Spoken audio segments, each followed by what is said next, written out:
Pada saat live IG Bosman minggu lalu, ada beberapa hater mengatakan dengan menulis di komen, "Fuck Bosman," memaki dan menghardik. Tapi kita mah nggak baperan, seru-seru aja. Di sisi lain, banyak sahabat yang gerah. Di sini kita harus meluruskan. Dunia politik memang kental dengan istilah propaganda. Propaganda tujuannya adalah merubah mindset untuk melindungi kepentingan pejabat. Penting untuk merubah banyak mindset agar menyetujui tindakan mereka. Kalau ada yang tidak menyetujui, maka terbaik adalah dengan membuat mereka yang idenya berbeda tersebut dibenci. Kebencian itu sesungguhnya tidak ada. Kebencian itu harus ditanam. Ketakutan juga sama, tidak ada. Ketakutan itu harus ditanam. Itulah senjata buzzer. Kebencian dan membuat ketakutan.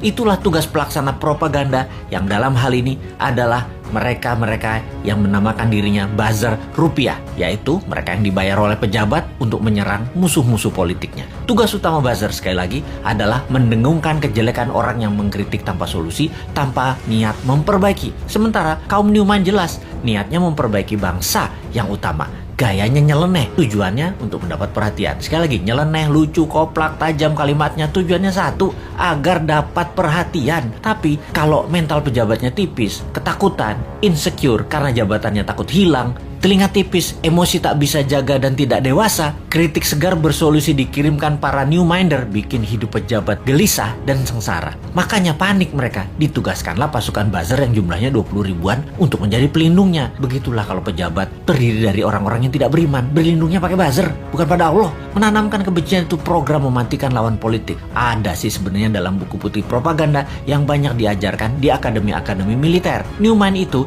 sering mengkritik, namun selalu memberikan solusi. Lalu kesannya anti pemerintahan secara keseluruhan. Padahal hanya anti pada 2 orang pejabat doang. Karena dikesankan Newman saat ini anti pemerintah, maka Newman harus dipudarkan. Siapa yang melakukannya? Yang melakukannya adalah penggemar pejabat penguasa saat ini yang kebanyakan berciri-ciri, yaitu minoritas orang tajir beragama minoritas. Nah, kalimatnya ya, maaf kurang ajar ya, tapi saya nggak mau basa-basi. Atau yang mayoritas latar belakangnya namun terkena propaganda yang akhirnya tidak menyukai sisi seberang yang di-framing jualan agama ke Arab-Araban plus dibungkus budaya Arab. Maaf, sekali lagi, kalimat Bosman ini kali ini vulgar. Daripada basa-basi, mendem-mendem, mau realitanya gitu. Jadi, begitu berhasil menggiring opini yang menganggap Bosman anti pemerintah, maka otak bawah sadar banyak orang digiring lagi oleh buzzer. Digeneralisir, Bosman itu oposisi, pendukung kadrun, dan pendukung partai kalah perang, Demokrat dan PKS. Cara kerja buzzer menggiring opini masyarakat memang begitu dan berhasil hingga saat ini membelah bangsa Indonesia menjadi 2. Sangat berhasil. Namun efeknya sekali lagi membuat bangsa ini terus aja banyak konflik. Kalau Bosman mengajak diskusi yang beda pemahaman bernegara, tidak membuat belah negara ini jadi 2. Old mind, new mind, tidak membelah rakyat di bawah, tetapi menjelaskan adanya otot pengetahuan lain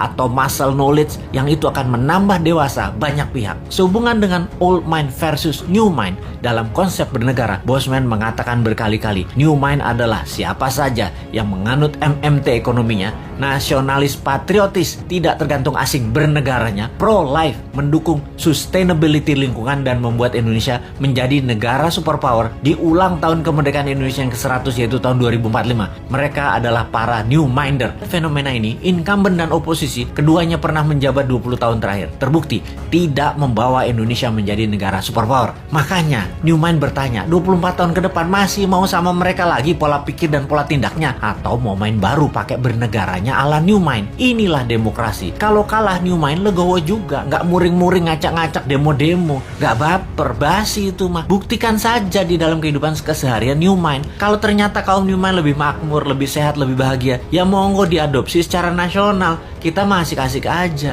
Jadi, misi bersama jangka pendek kaum new mind adalah mempromosikan konsep ini ke 250 juta saudara sebangsa dan setanah air. Jadikan bahan diskusi, rembukan secara masif, dan akhirnya kesempatan itu akan dibuktikan di kotak suara tahun 2024. Kalah menang bukan masalah, itu demokrasi. Pertanyaannya sekarang, bagaimana caranya 250 juta orang mengenal dan memahami konsep new mind dalam waktu cepat? Urusan suka nggak suka itu nomor 2. Yang penting masuk dulu dan difahami. Ada saran nggak ya supaya new mind bisa sukses?